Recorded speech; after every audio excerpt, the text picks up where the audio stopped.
강원 CBS 라디오 오 해피데이 김선일 목사의 반가운 오늘입니다. 저는 소양성결교회를 섬기고 있고요. 매주 토요일 낮 12시 5분부터 1시 30분까지 우리 지역교회 목사님들 모시고 인터뷰 형식으로 진행합니다.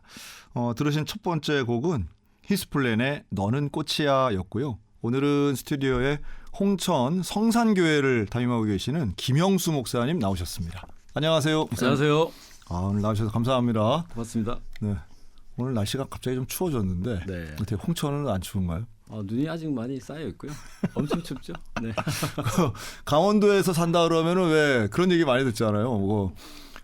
눈 속에서 꼭 사는 것 같이, 네. 추위에 사는 것 같이. 목사님 강원도에 이사 오신 게 뭐 이렇게 오래는 안 되셨다고요? 한 10년 정도 된 10년 것 같아요. 되셨나요? 네. 그러면 원래 고향 강원도 아니시죠? 통영입니다. 경남 통영. 정말 대한민국의 저 맨 남쪽에서 네, 그렇죠. 거의 뭐 제일 북쪽까지 이렇게 올라오셨는데, 네. 그 통영은 제가 보니까 이 조금 마이크 앞쪽으로 오셔서. 근데 강원도 와서 제가 보니까 강원도는 사실 대한민국 사람들이 제일 여행하러 제일 많이 오는 곳이 강원도거든요. 2등이 제주도고 1등이 강원도인데. 그래요? 그런데 강원도 분들 보니까 저 남도를 그렇게 가고 싶어 하시더라고요. 네. 그렇죠. 네. 네, 전라남도, 경상남도. 통영이 고향이시군요. 네. 거기 이순신도 유명하고, 맞습니다. 네. 또 뭐 꿀빵인가? 네, 꿀빵. 통영 꿀빵. 네. 네. 저는 그 해산물 쪽인 줄 알았는데 가니까 꿀빵을 또 이렇게 많이 주시더라고요. 네. 거기서 그러면 뭐 중고등학교까지 다니셨나요? 신대원 2학년 때까지 있었어요. 그러시네요. 그러면 되게 오래 살았죠. 네. 그러네. 조금 그 경남 말투가 조금 있네요. 있기는. 많이 있을걸요? 그 강력한 경상도 남성 어떤 그런 이미지도 생각이 드는데 수영도 잘하시겠네요. 바다 수영. 네, 어릴 때부터 그렇게 컸으니까요. 네. 그러면 어릴 때부터 어떻게 신앙생활은 어떻게 모태신앙이신가요? 아니요. 아니시고. 네. 저도 경상도에서 목회를 해봤기 때문에.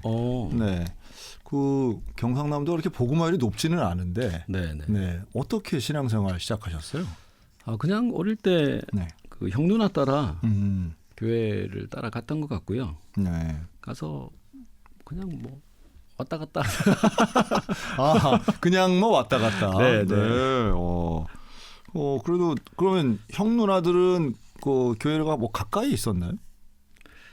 아니 너무 어릴 때는 사실 기억이 안 나고요. 네네. 제가 한 초등학교 3학년 정도 될 때까지 같이 다니다가 그때쯤 교회를 옮기게 됐어요. 이유는 모르겠고요. 네. 그때 이제 형 누나는 교회를 안 다니게 됐고, 아이고. 네 그때부터 저 혼자 네네 다니기 시작했어요.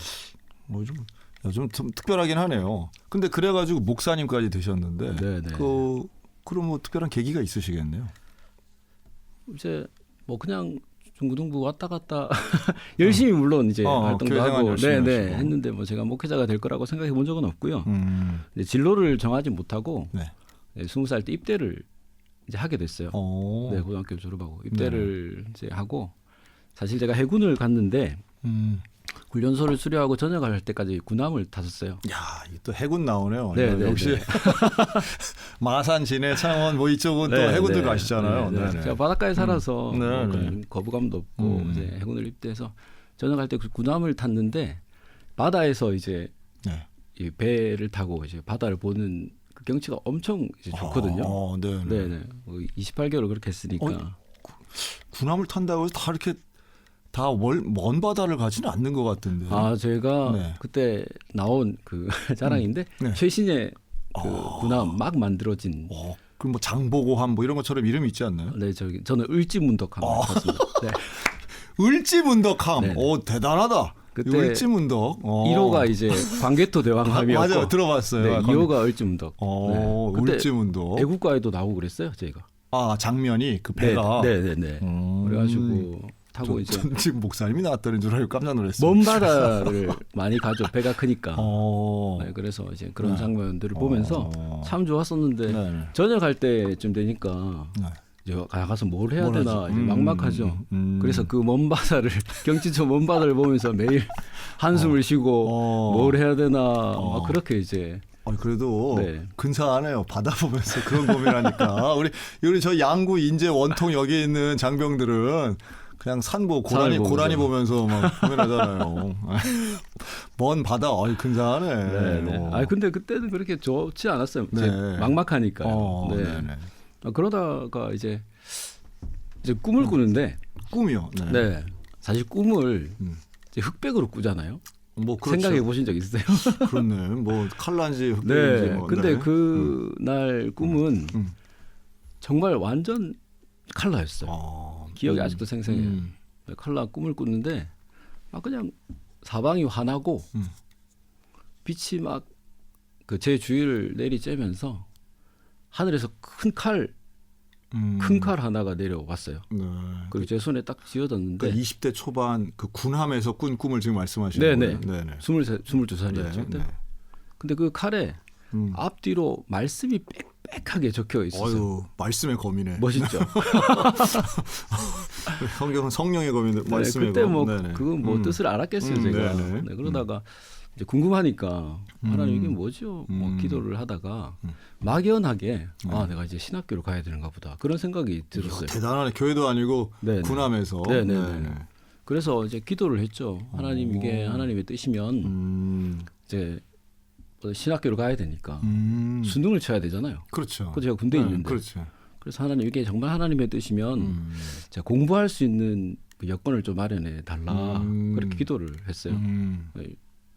근데 뭐 군대에서는 훈련도 해야 되고 뭐 이렇게 해야 되잖아요. 네네. 그래서 아침에 이제 일어나서 일과를 다 마치고 10시에 점호가 끝나면은 2시간을 자고 1시나 뭐 2시쯤 일어나서 이제 공부를 이제 했죠. 그게 가능해요? 해군이? 중간에 공부를 해야 되니까요. 공부를 해야 되는 여럿이 잘 거 아니에요? 해군은 침대 생활을 해요. 네, 침대 생활. 개별 이제 커튼이 있기 때문에. 그리고 그때 켜도 되는구나. 그리고 제가 그때 병장 고참이니까. 네, 그렇죠. 괜찮았어.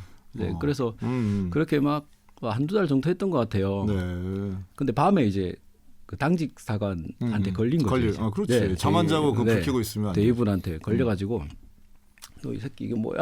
이제 그렇게 해서 내일 보자고 이렇게 가셨어요. 근데 그날에 이제 공부를 못 하죠. 불안해가지고.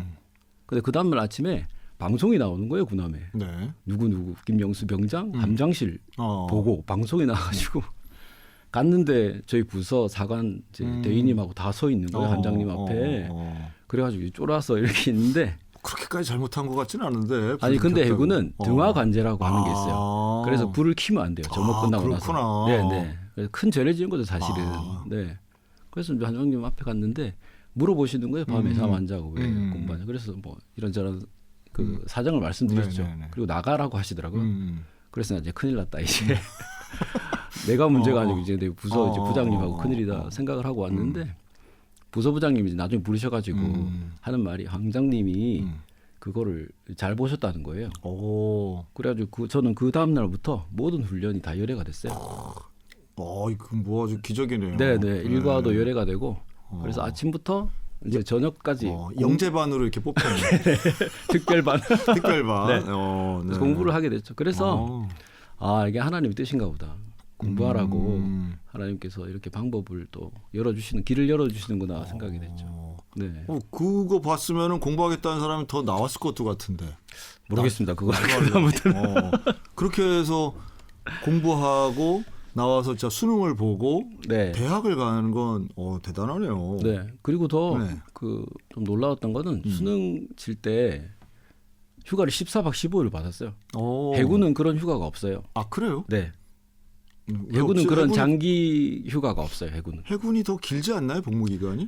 근데도 외출 외박이 많고 장기 휴가는 원래 많지가 않아요. 해군이. 그 근처에 있으라 이러는 거네. 네네. 네, 멀리 가지 말고. 근데 그때 특별히 그렇게 14박 15일 주셔가지고 수능 치기 7일 전에 나와서 이제 좀 적응하고.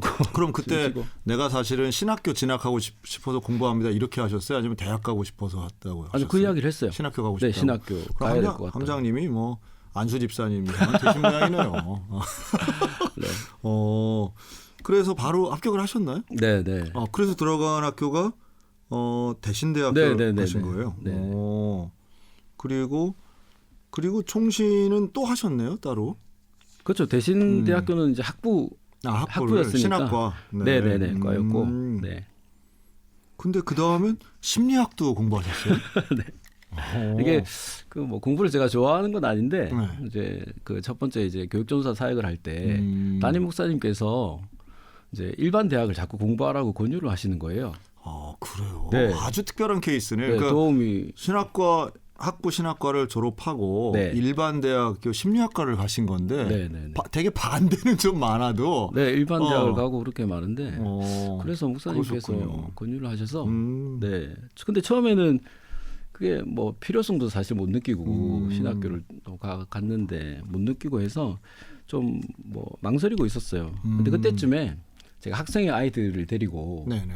이제 교회 근처에 있는 그 독거 노인분들 이제 찾아가서 뭐 이제 안마도 해드리고 청소도 해드리고 네네. 반찬 전도를 좀 하고 있었는데 이것만 드려서는 안 되겠다 생각이 들어서 뭔가 좀 위로도 해드리고 네.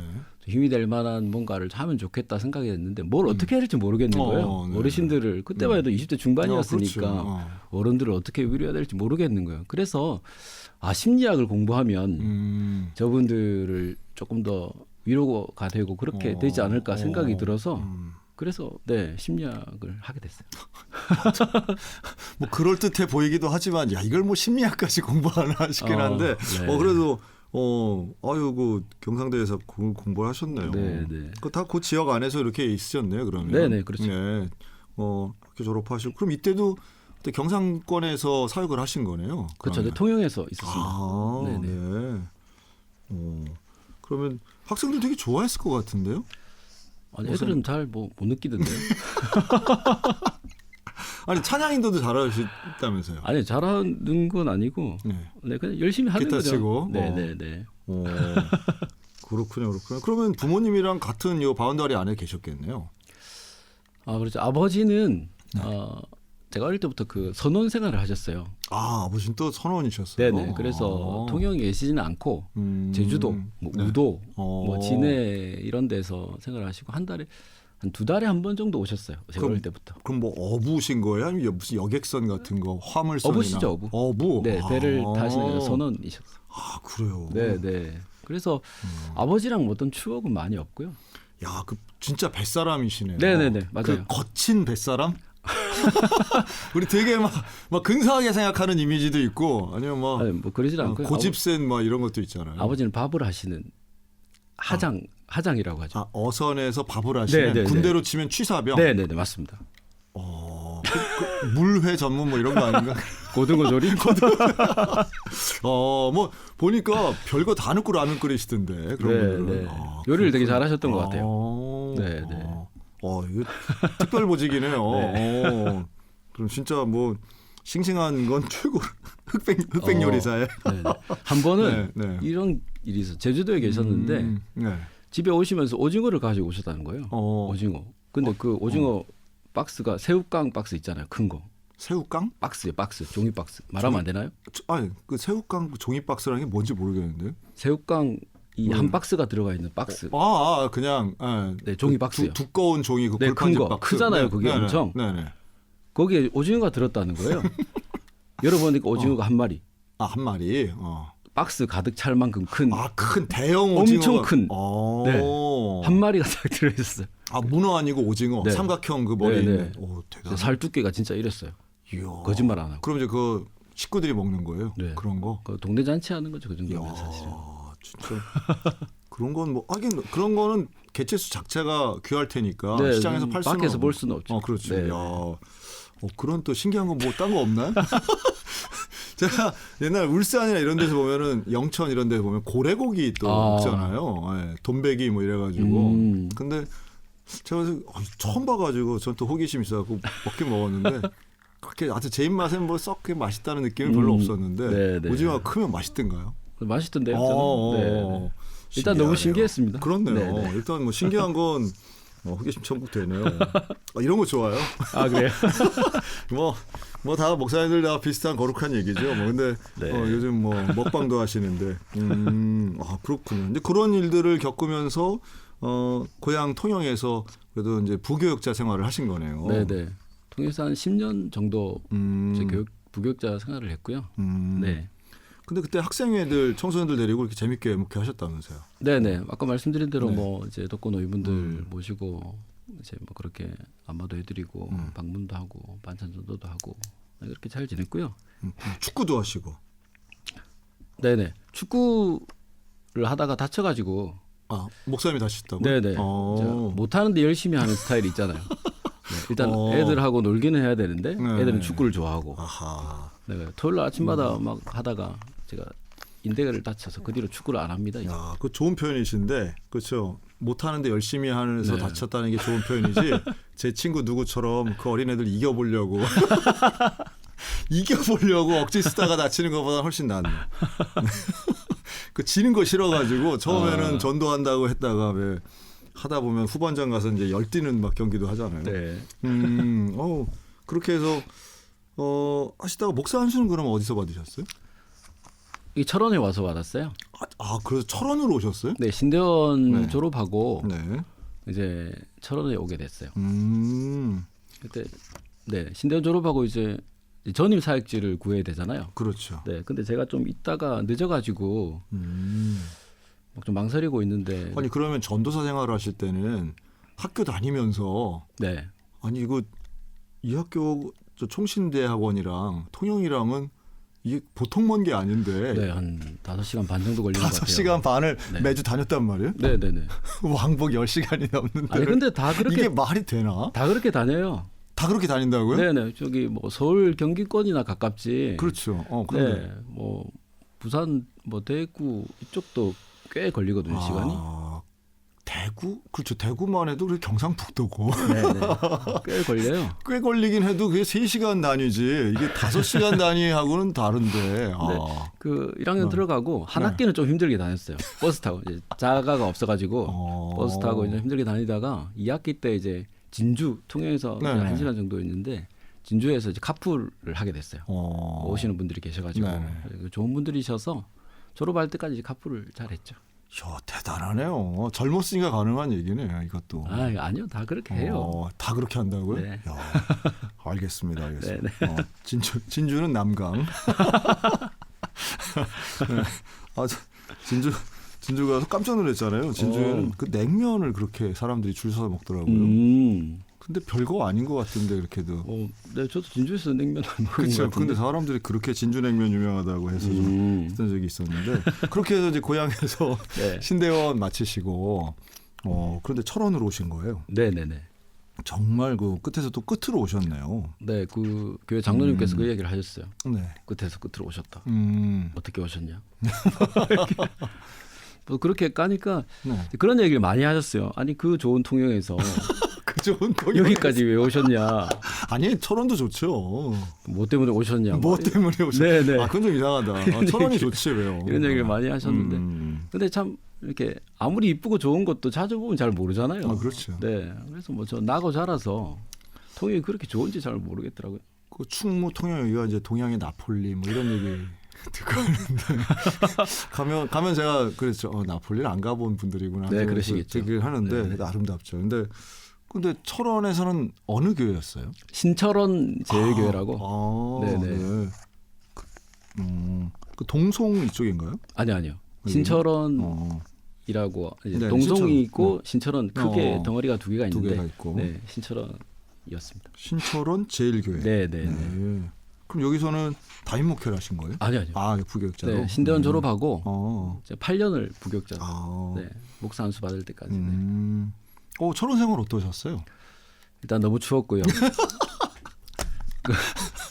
전 무용을 해서 거기 같이 이제 부교육자 생활하는 전사님이 계셨는데 그 철원 분이세요, 아예. 네. 근데 겨울에도 반바지를 입고 오는 거예요, 교회를. 좀 오바다. 네. 좀 그래서 오바네요. 뭐 제정신이냐. 그러면 굳이 그럴 필요가 있나? 네. 근데 그냥 그래 자기는 괜찮대요.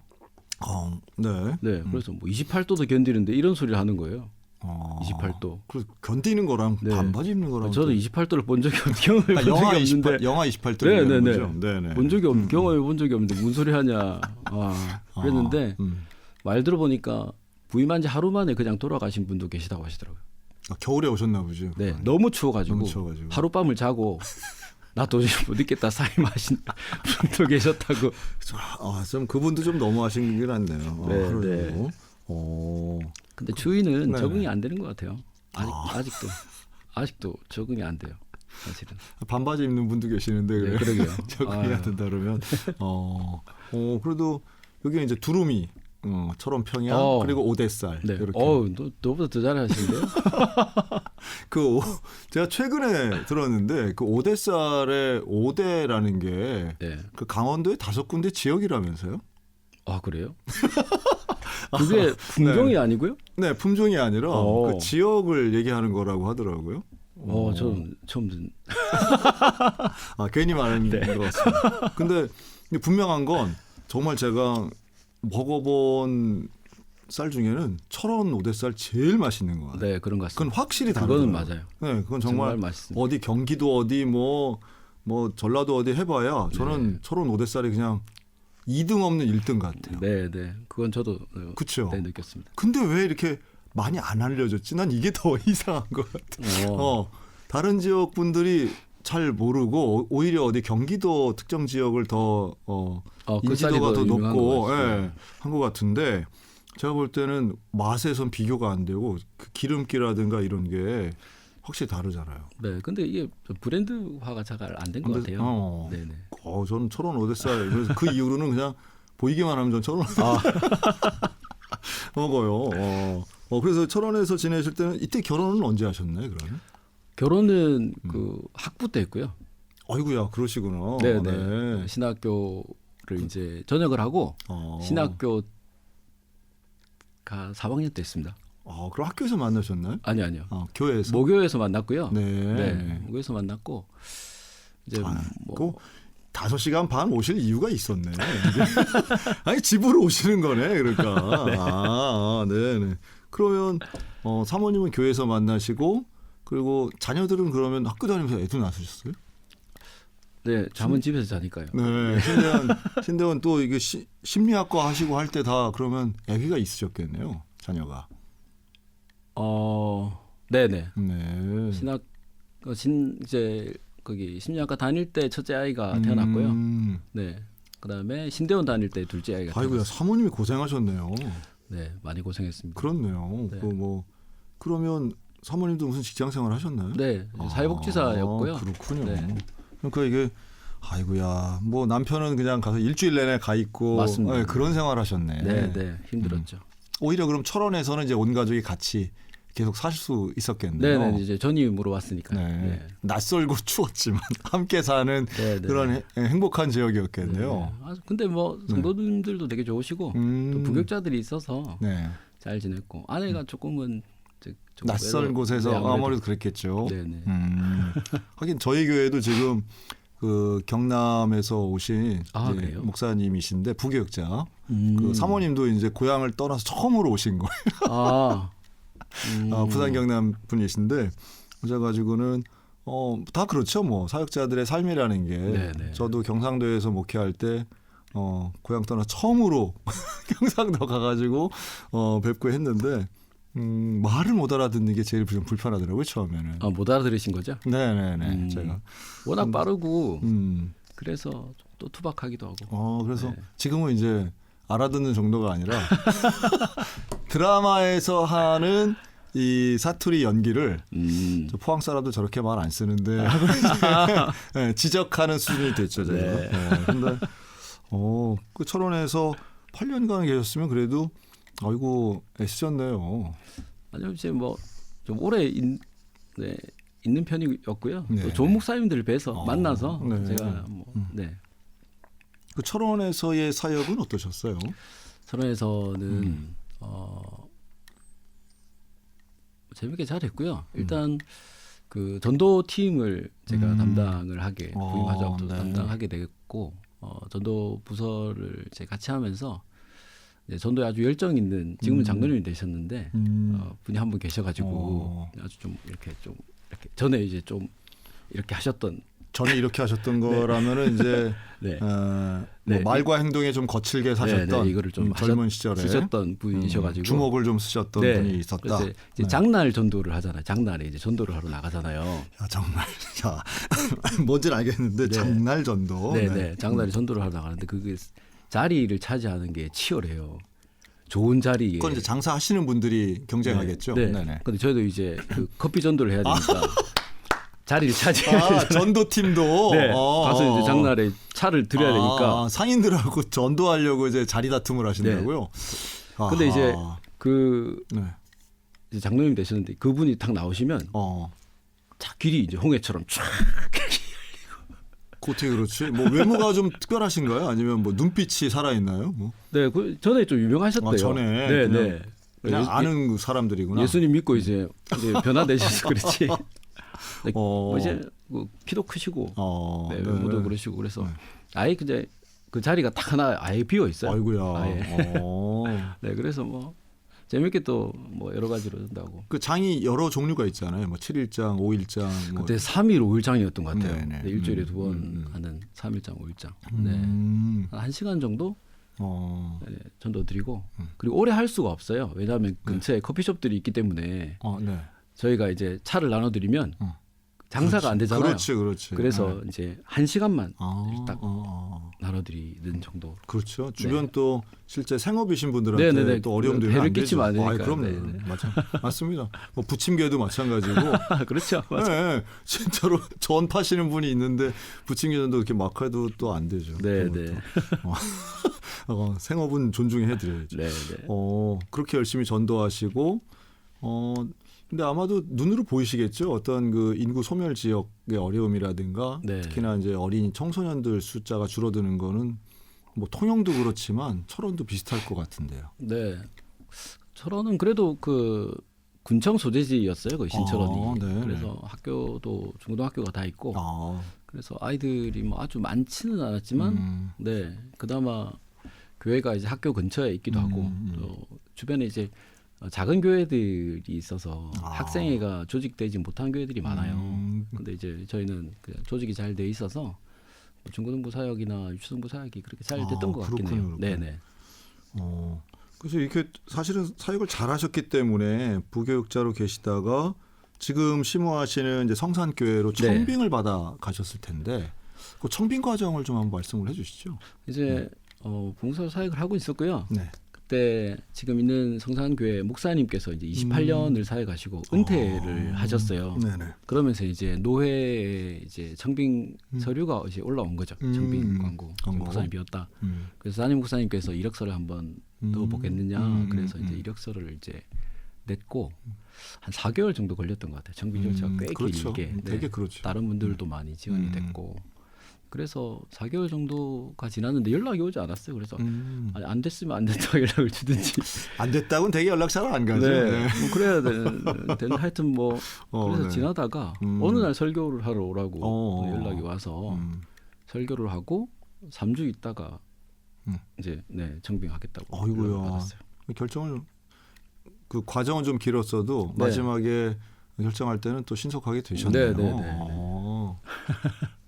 그럼 이제 정말 말 그대로 설교 한 번만 하신 거예요? 그렇죠. 보통은 청빙 뭐 과정이 그렇죠. 그러니까 그 전에는 이 교회를 잘 모르셨죠? 저 홍천은 제가 와본 적 자체가 없고요. 천원이지만 제가 뭐 이렇게 뭐 관광하고 다니고 이러지 않아서 홍천은 아예 와본 적이 없었던 그리고 곳이었습니다. 가보면 알겠지만 철원 홍천이 생각보다 멀어요. 네, 멀어요. 시간 오래 걸립니다. 네, 맞습니다. 같은 강원도에도. 그렇죠. 그리고 그렇군요. 그래도 장로님들이 이제 많이 알아보셨겠죠. 목사님에 대해서 이렇게 많이 알아보시고 또 신철원 교회에서도 또 사역하시는 것도 많이 알아보셨겠죠. 그 신철원 절개 목사님께서 워낙 이렇게 인품이 좋으셔서 목사님 밑에 8년 있었다. 막 그게 아마 그게 됐던 것 같아요. 그런 어떤 좋은 목사님 밑에서 일을 할 수 있는 것도 사실은 큰 복인데. 그럼요. 그렇게 해서 지난 이제 22년 7월에 이제 부임을 하셨네요. 처음 오셨을 때의 성산교회 분위기는 좀 어떠셨나요? 뭐 그렇게 아주 막 좋지는 않았고요. 목사님께서 좀 가시는 과정에서 조금 이제 아, 교회가 좀 어려운 면이 있었군요. 네네네. 그리고 성도들이 제가 부임할 때 한 26명 뭐 그 정도. 그래요? 네. 그래서 분위기가 그렇게 좋지 않았어요, 사실은. 네. 뭐 사실 뭐 지역 교회들이 이제 어려움을 당하는 경우들도 있고. 네네네. 은퇴하실 때 사실은 뭐 대부분 목사님들이 다 비슷한데 네. 한 번씩 위기가 또 오시고 하더라고요. 그렇죠, 네. 그래서 그 이제 한 3년 정도 이제 되신 것 같은데. 네네네. 그 동안의 사역이랑 교회를 좀 한번 소개를 해주시죠. 저희 교회는 네네. 말씀드린 대로 이제 시골에 있고요.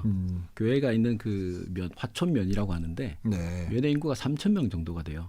3,000명 그렇군요. 정도가 되는데 교회 근처에 사시는 분들은 몇백 명이 되지 않고 다 막 흩어져 산골 이런 데로 다. 홍천이 넓잖아요. 네, 엄청 넓어요. 전국에서 제일 넓은 네, 군이잖아요. 네네네. 흩어져 사셔서 살고 있습니다. 그리고 저희 교회 바로 옆에 농협 하나로마트가 있거든요.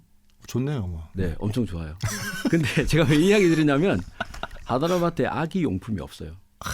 야, 이런 건 진짜. 네, 그게 이제 동네에 이제 아기가 없다는 거잖아요. 기저귀를 팔지 않으니까. 그렇죠. 네, 완전히 이제 소멸된 거죠. 시골 실정이 그렇잖아요. 근데 그냥 처음 갔는데 우리 교회에 이제 학생회가 없다, 네. 아이가 없다. 네. 이걸 너무 걱정을 많이 하시더라고요. 우리 동기들을 만나도 그렇고 이제 그런 거에 대한 염려를 너무 많이 하시는 거예요. 네. 근데 저는 사실 그렇게 생각하지 않거든요. 그럼 학교는 있나요? 학교는 있어요. 학교는 있는데. 초등학교가 근처에 3개가 있어요. 오, 그래요? 네, 근데 이제 동폐합을 해야 되는 상황인데 그렇죠. 그게 잘 안 되는 것 같더라고요. 네. 그래서 저는 사실 그렇게 생각하지 않고 지역에 아이들이 살고 있는데 그렇죠. 교회에 아이가 없으면 그건 교회가 뭔가 다른 제스처를 취해야 되지만 지역에 아이가 없는데 그래서 없는 애를 만들 수는 없죠. 네, 없는데 교회가 이것 그렇죠. 때문에 낙심을 그렇죠. 하고 좌절할 필요는 없다. 저는 그렇게 생각이 되거든요. 그래서 저는 이제 물론 이제 저희 이제 교회는 뭐 애들 한 4-5명 있어요. 시내에서 들어오고 했는데. 근데 지금 뭐 우리 교회에서 신앙생활 하시는 이 분들이 즐겁게 행복하게 노년을 신앙생활 하시다가 네. 천국 가도록 만들어 주는 게 우리 교회 비전이다. 저는 지금 그렇게 생각하고 있거든요. 네. 네, 그래서 그냥 뭐 귀농하고 귀촌하신 분들이 지금 한 60%가 정도가 되는데 이분들이 도시에서 되게 치열하게 사셨더라고요. 네, 치열하게 교회에서도 신앙생활 하시고 여러 가지 사역들을 많이 맡으신 분들이어서 그 오히려 도시에서 그 치열한 사역이 오히려 행복하고 즐겁기보다는 오늘도 내가 일 하나를 어떻게 해냈구나 이런 느낌의 어떤 그런 것들을 치열하게 아주 사역을 많이 하셨더라고요. 네. 그래서 제 개인적인 바람은 우리 교회에서 조금은 뭐 여유 있게 그렇게 치열하지 않아도 되니까요, 사실은. 그렇게 하고 싶은 사역들을 하나씩 하시면서 노년을 즐겁게 보내시면 좋겠다. 저 그런 생각이 있고. 교회 안에서 즐거운 노년을 어떻게 좀 할 수 있을까요? 뭐 텃밭 가꾸기 이런 거 아니에요? 교회 오면 뭐 즐거우면 되잖아요. 네, 그렇죠. 네. 걱정 없고. 그리고 뭐 아주 사역이 많으면 사실은 아침부터 와서 저녁까지 이것도 하고 저것도 하고 저것도 하고 막 이렇게 지내면 오히려 주일 오후가 되게 피곤할 수가 있잖아요. 네. 근데 그러지 않고 네. 그냥 뭐 예를 들면 성가대 하나만 딱 하시고 예를 들면 그렇게 좀 지냈으면 좋겠다 바람이 있고 저희 교회는 네, 그런 좀 사역이 됐으면 좋겠고요. 귀농 귀촌 인구가 있군요. 많아요.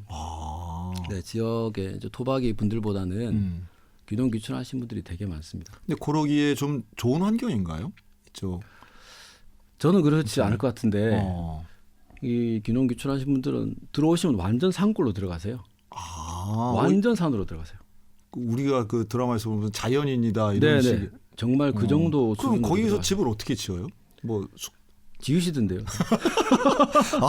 자기가 그냥 짓는 거예요? 엄청 좋게 지으셔요. 엄청 좋게. 네. 와. 네, 아마 이제 도시에서 이제 모아놓은 그 노후 자금 뭐 그런 것들을 가지고 집을 굉장히 좋게 지으세요. 그걸 오랫동안 갖고 있던 어떤 그 꿈들이 로망이죠. 그런 걸 하시는군요. 우리가 생각할 때는 그 남들이랑 이웃이랑 똑 떨어져가지고 하나로마트도 없이 막 들어가면 불편할 것 같은데. 네. 아니, 편하게 도시에서 아파트 생활하시면서 지내시면 될 때 이런 생각이 드는데 정말 산골로 들어갔어요.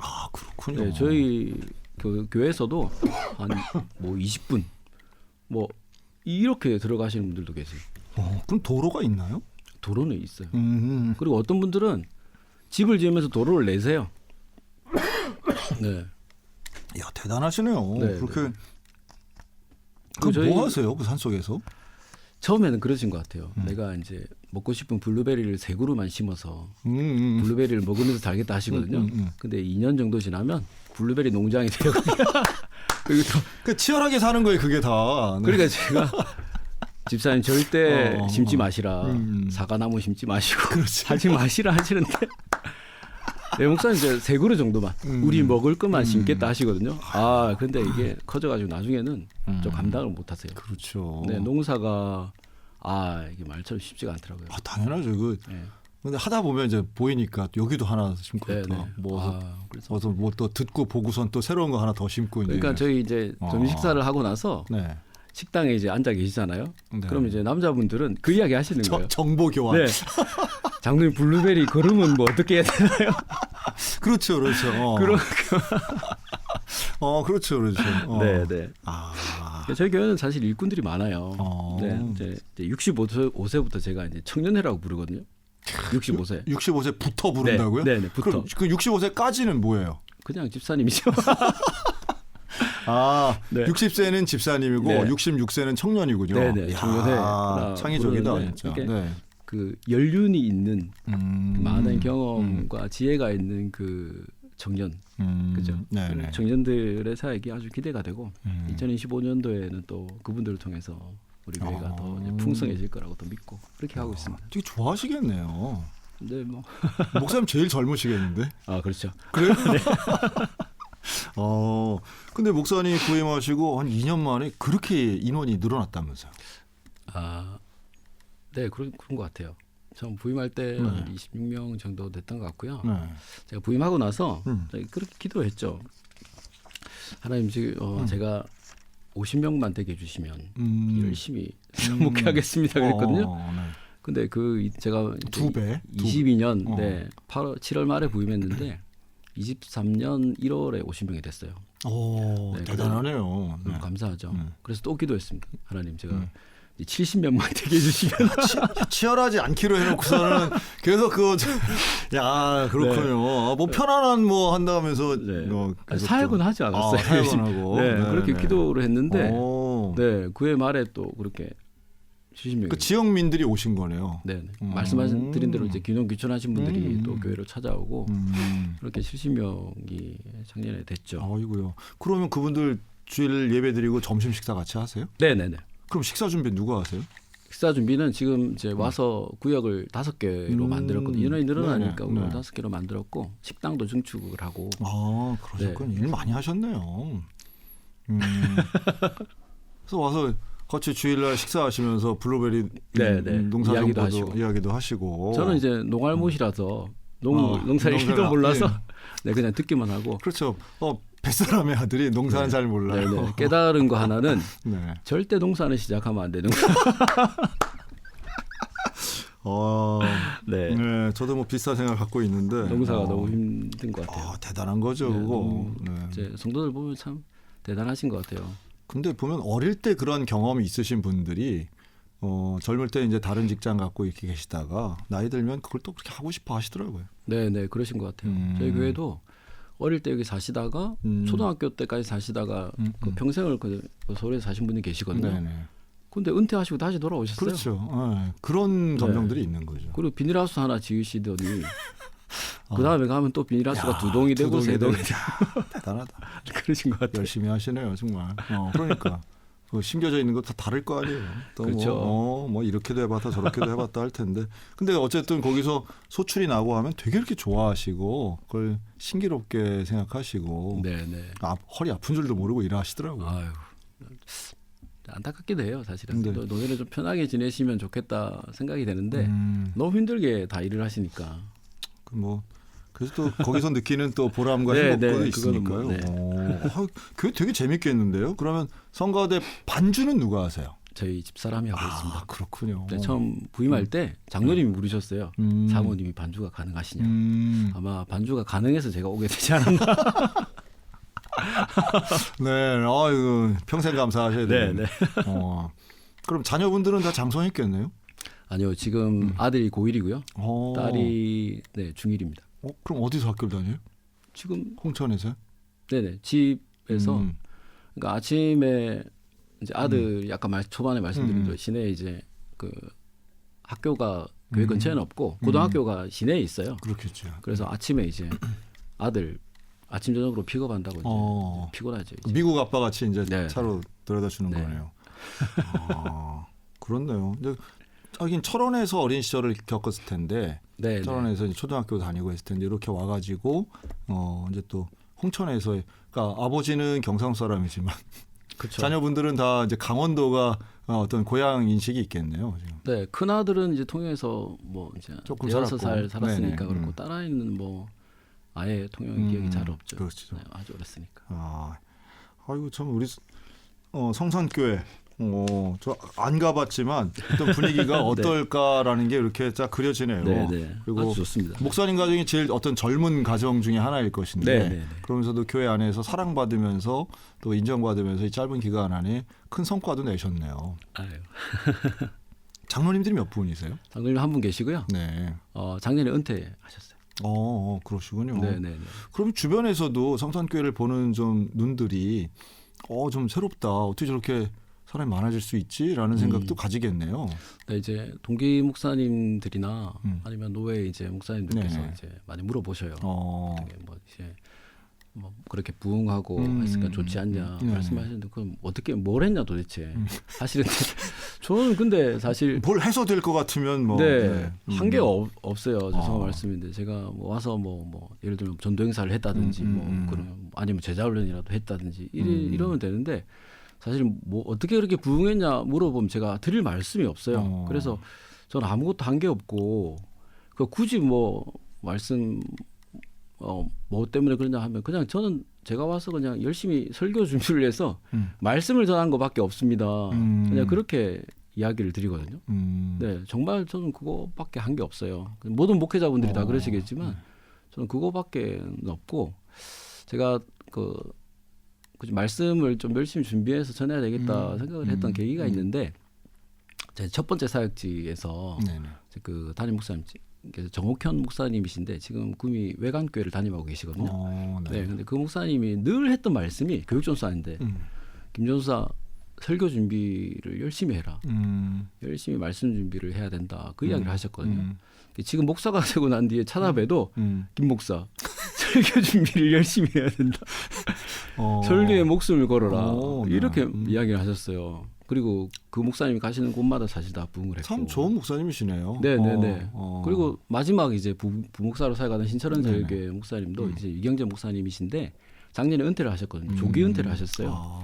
근데 그 목사님은 조기 은퇴 하실 때까지도 설교 학교를 다니셨어요. 학교를 공부를 하셨어요. 설교 때문에. 그러면서 늘 하시는 부역자들한테 하시는 말씀이 그 목회자들은 설교를 잘해야 된다. 열심히 준비를 해서 성도들한테 좋은 그 말씀을 전하고 은혜를 끼쳐야 된다. 늘 그 이야기를 하셨고 몸소 또 공부를 그렇게 하시면서 보여주셨으니까 그게 저한테 되게 자극이 많이 됐어요. 그래서 결국은 사람을 변화시키고 교회를 교회답게 만드는 것은 좋은 말씀뿐이구나 그렇게 생각이 돼서 네, 저는 그 말씀을 아주 열심히 잘 준비해서 전하려고 본질적인 이야기죠, 사실은. 네네. 그게 본질이고 네네. 본질을 알면서도 이제 잘 못 지키는 부분이기도 한데, 그리고 목사님이 만나셨던 그런 담임 목사님들의 그런 좋은 점, 장점 이런 것들을 잘 흡수하시는 그런 좋은 태도가 있으시네요.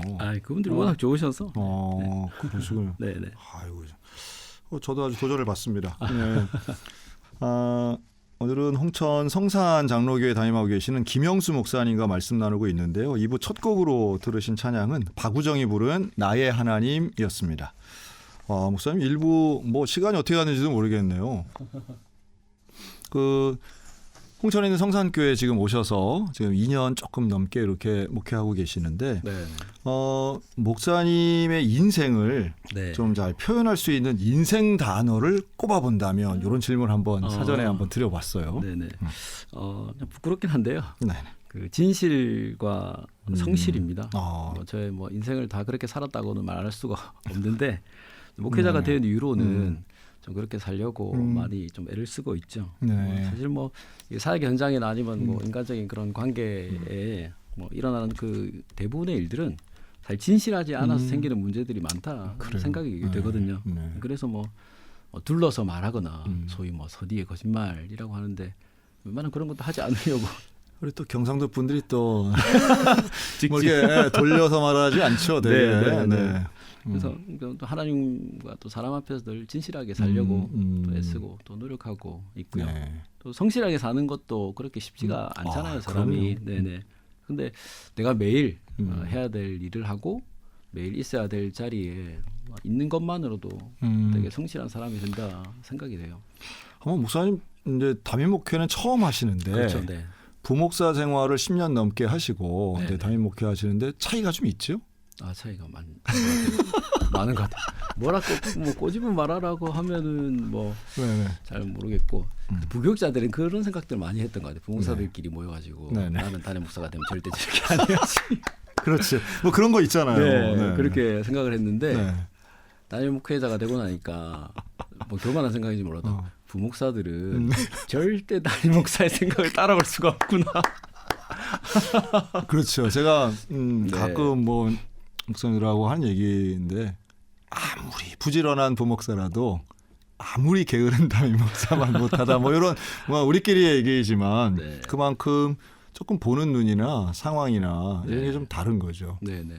네, 하나님께서 이제 담임 목회직을 허락하시면서 그런 좀 안목이나 그런 것들 넓혀주시는 것 같아요. 네네. 그럼요. 자연스럽죠 그런 게. 그리고 지금 부교육자가 있으신가요? 아니 없어요. 그럼 뭐든지 지금 다 하시겠네요. 혼자. 아직 뭐 이제 학생회가 교육기관이 없어서 이제 뭐 아파트만 이제 주일 예배나 뭐 그런 것만 하고 있고요. 네, 저희는 그 365일 새벽기도가 있습니다. 이건 뭐 열심히 하고 있고 뭐 주일날 이제 오후에 제가 찬양 인도를 기타 치면서 하고 아내가 신디를 치고 아들이 드럼을 치고 딸아이가 PPT를 하고 그렇군요. 네, 저한테 제일 뭐 귀하고 좋은 사역자 동역자이고 사춘기인데도 이렇게 잘 도와줘서 너무 감사하고. 그러니까 이제 그런 면이 사실은 성실의 부분이 될 것이고, 근데 그 성실이 이끌어지기 위해선 진실이 있어야 되는 거예요. 특히 가족들이 그렇게 헌신할 수 있는 거는 우리 아빠는 확실해. 이거에 사실은 신뢰감이 있지 않고서야 그게 되나요, 어디? 애들이 뭐 착한 거죠. 뭐 감사하고. 네. 그렇네요. 또 고등학생, 중학생 자녀들도 함께 협력해서 그렇게 거의 모든 예배 시간에.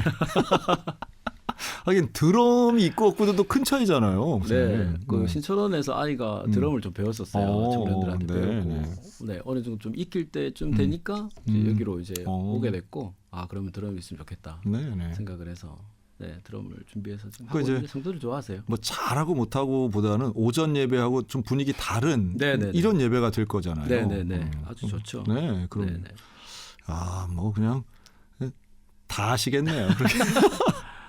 네, 뭐 많이 잘 알아서 도와주시고. 네. 고맙습니다. 근데 제가 지난번에도 횡성에 있는 교회인가 한번 갔더니 추수감사주일 강단 장식이 어마어마하더라고요. 이 직접 이 농사지은 것들로 수확한 걸로 이렇게 해놨는데 우와 이런 것도 있나 싶을 정도로 제가 봤는데 성산교회는 좀 어떠신가요? 저희도 첫 해에는 많이 수확한 걸 가져오셨어요. 근데 이제 그 올해 있는 것 중에 제일 인상이 남는 건 마늘. 마늘 수확하셔가지고 그걸 이렇게 큰 타이어만한 그릇 다발로 이쁘게 만드셔가지고 그거를 가져오셨고 호박을 또 하나 가져오셨는데 호박이 태어나서 그렇게 큰 호박을 본 적이 없는. 초대형 오징어처럼. 진짜 그렇죠. 그 TV에 나올 만한 그만한 시장에선 절대 볼 수 없는 것들이죠. 그런 게. 그만한 호박을 가져오셨는데 그게 되게 인상이 깊어요. 그러니까 그건 진짜 농사짓는 지역에서만 볼 수 있고 할 수 있는 일인데 뭐 그런 또 경험들이 있으시더라고요. 도시에서는 좀 경험하기 쉽지가 않죠. 쉽지 않죠. 맞아요. 이거 뭐 귀합니다. 그렇게 이제 하고 계시는데 그런 가운데 내 인생에 많은 영향을 미친 보니까 목사님이 자체가 진실하고 성실하게 사셨기 때문에 사실은 사람들에게서도 좋은 인정받는 삶을 사실 것 같은데 그 중에서 좀 꼽으라고 하시면 뭐 누가 될까요? 내 인생에 제일 많은 영향을 미쳤고 또 미치고 있는 사람은 단연 아내. 아내이고요. 아내하고 저는 모교회 출신이고 어릴 때부터 하셨겠네요. 네네. 저보다 2살이 작은데 중고등부 시절에 이제 같이 이야, 보낸 그렇군요. 거죠. 근데 네. 그때 성격이 저랑 너무 맞지 않았어요. 그래가지고 아, 그때는 특별한 네. 감정을 가져본 적이 없고 보통은 뭐 모교회 출신이다 하면 그때부터 뭐가 썸을 탔구나 하시는데 네네네. 전혀 그렇지 않았어요. 그때 그냥 지인. 네네. 네, 교회 후배. 교회 후배. 교회 네네. 후배. 근데 에피소드가 하나 있는데 제가 고2쯤 됐던 것 같아요. 고2 때 이제 중3. 네네. 네. 학생회 때 여름 수련회를 가잖아요. 가죠. 통영은 이제 다 바닷가로 가거든요. 아, 바닷가. 그래, 둘째 날에 이제 보통 수영을 이제 바다 수영. 네, 바다 수영. 네, 네. 바다 수영을 하는데 그때 집사람하고 그 친한 친구가 물에 빠졌어요. 빠졌다고요? 네. 통영 사람이 바닷물에 빠져요? 네, 통영 사람이랑 다 수영을 잘하는 건 아니에요. 아, 그렇군요. 네네. 이제 이렇게 잔잔하면서 놀다가 이 웅덩이 같은 게 있었나 봐요. 그걸 네. 탁 빠졌는데 그 순간 제가 또 그걸 봤어요. 탁 보고 박태환처럼 제가 멋있게 다이빙을 해야 되는데 그렇지는 못하고 어떻게 가서 이제 둘을 이제 건졌어요. 둘을 건졌다고요? 네. 아주 멀리까지가 아니고 잔잔한 데서 놀다가 웅덩이에 빠져서 그렇게 어렵지 않게 이제 둘을 구해 이제 냈거든요. 그러면 최소한 너무 고맙다, 감사하다. 그 전까지는 좀 까칠했더라도 나한테는 좀 이렇게 온화하게 그렇게 대해야 될 거 아니에요. 그래서 네. 그렇지가 않은 거예요. 뻣뻣하구나. 네가 언제 나를 구했냐? 그게 뭐야? 네. 그래서 야 너하고 나는 절대 안 맞는구나. 그냥 까칠한 중학교 3학년이었네. 네. 내가 물에 빠진 걸 구해줬는데. 그래가지고 올해로 이제 제가 20주년이 됐거든요. 결혼한지. 그래서 제가 몇 년 전에 물어봤어요. 네네. 모른대요. 기억이 안 난다고? 기억이 안 난다는 거. 야, 그거는 웬만하면 좀 뭐 트라우마 같이 기억이 날 텐데. 하여튼 뭐 기억이 안 난다. 기억이 안 난다. 네, 그냥 뭐 아는 척 하고 싶지 않겠죠. 뭐 또 내가 그거 가지고 또 뭐 그렇게 할 생생 낼까봐. 아름다운 추억은 아니네. 네. 그래서 그렇게 뭐 졸업을 하고 군대를 저는 이제 가고 또 대학을 가고 뭐 그러면서 이제 볼 수가 없게 됐죠. 예. 집사람도 뭐 이제 외주로 학교를 가고 취업을 이제 하면서 어느 날 교회 이제 모교에 이제 갔는데 있는 거예요. 그날 마침 그날 왔대요, 자기도. 오랜만에. 네네. 그래서 만나서 그냥 뭐 오랜만에 만났으니까 그냥 이제 커피나 한잔 할까? 커피 한 잔. 네, 그렇게 해서 정말 커피를 한 잔 하고 헤어졌어요. 그리고 몇 달 정도 있다가 또 생각이 나서 커피를 한 잔 할까? 그 몇 달에 이제 한 달이 되고 3주가 되고 그러다가 이제 식사도 하게 되고 그러면서 어느 날 내가 이 여자랑 결혼을 해야 되겠다 그런 마음이 들었어요. 그래서 청혼을 하고 이제 대학교 4학년 때 결혼을 이제 하게 됐죠. 네네. 근데 그때는 이미 신학교를 다니고 있었. 네네, 있었습니다. 그러면 사모님 입장에서는 이 사람은 지금 목사 되려고 하는데 그게 보이고 알았을 텐데 그런 데에 대한 어떤 뭐 반감은 좀 그게 없었던 이런 것 모양이에요. 같아요. 교회에서 아주 오래 뭐 집사람도 이제 모태신앙이긴 했지만 그런 사모님들의 삶에 대해서 너무 이제 잘 몰랐던 거고, 네네. 그래서 오히려 많이 듣고 알면 그게 두려울 텐데 내가 어떻게 사모를 해 이렇게 될 텐데 오히려 잘 몰라가지고 모르니까 그냥 생각이 별로 없었어. 내 남편이 목회자이지 내가 사모는 뭐 사모로서의 역할은 뭐 크게 있겠나 이제 그렇게 생각을 했던 거고 저도 자꾸 그렇게 말했죠. 내가 목회자지 네가 목회자가 아니다. 네네. 그래서 그거에 대한 큰 고민 없이 결혼을 했던 것 같아요. 네. 철원 갈 줄은 몰랐겠지. 네, 아직도 자기는 서울이 좋다면서 오빠 서울 언제 가? 아직도 오빠 소리를 들으시는 거죠. 대단하네요. 그렇군요. 어쨌든 사모님 성함이 어떻게 되세요? 조선경입니다. 네. 선경. 네. 그러시군요. 조선경 사모님. 네. 어쨌든 홍천에서 더 행복하시길 바라겠습니다. 마지막으로 우리 목사님 기도 제목을 좀 나눠주시고 마무리하죠. 교회적으로는 우리 교회 표어가 주의 말씀으로 날마다 흥황하여 가니라라고 하는 표어거든요. 이 표어 그대로 말씀으로 교회가 날마다 이제 강해지고 또 성장하는 교회가 되기를 바라고 개인적으로는 우리 가족 아이들 아내가 매일 좀 행복했으면 좋겠고 이제 내년 3월부터 제가 이제 또 신학교를 가게 돼요. THM 가정을 올해 이제 하기로 해가지고 가야 되는데 또 뭐 2시간 이렇게 가야 그렇죠. 가는 시간이 있는데 공부를 하러 가시는 거네요, 배우러. 네네네. 공부해야 되겠다 생각이 돼서 가정에서의 뭐 어떤 역할 그리고 또 교회에서의 역할 또 학생으로서 역할을 좀 잘 감당하는 그런 기가 됐으면 좋겠다. 야, 그럼 목사님도 보면 항상 배우려는 자세가 그 선배님들에게도 영향도 받았지만 목사님 네네. 스스로가 공부하시는 분이시네요. 사실은 이렇게 인터뷰를 좀 해보고 네. 만나보면 이런 분이시구나 하는 거를 철저히 준비하는 스타일, 네. 또 공부하고 깊이 이해하고 알려고 하시는 이런 분이셔서 말 그대로 이제 목회든 학문이든 성실하게 하실 분이구나 하는 게 느껴지네요. 감사합니다. 또 공부 잘 마치시고 네, 그게 네. 목회적으로도 또 목사님 앞으로 긴 남은 목회 여정에 큰 도움과 열매들이 있었으면 좋겠습니다. 네, 감사합니다. 홍천에서 또 좋은 소식이 많이 들릴 거 생각이 드네요. 이게 하면 또 좋은 기회가 네. 되지 않을까 싶기도 해요. 네, 오늘 네. 이 프로그램이. 네, 그래서 어쨌든 귀농 귀촌하시는 분들 홍천에 있는 성산교회 기억하시고 가셔서 행복한 신앙생활 하셨으면 참 좋겠습니다. 마지막 곡은 우리 연평안이 부르는 주의 길 걸어가는 그대에게 이 찬양 들으면서 우리 목사님과는 인사 나누도록 하겠습니다. 오늘 나와주셔서 감사합니다, 목사님. 고맙습니다. 감사합니다, 목사님. 고맙습니다. 감사합니다, 목사님. 고맙습니다.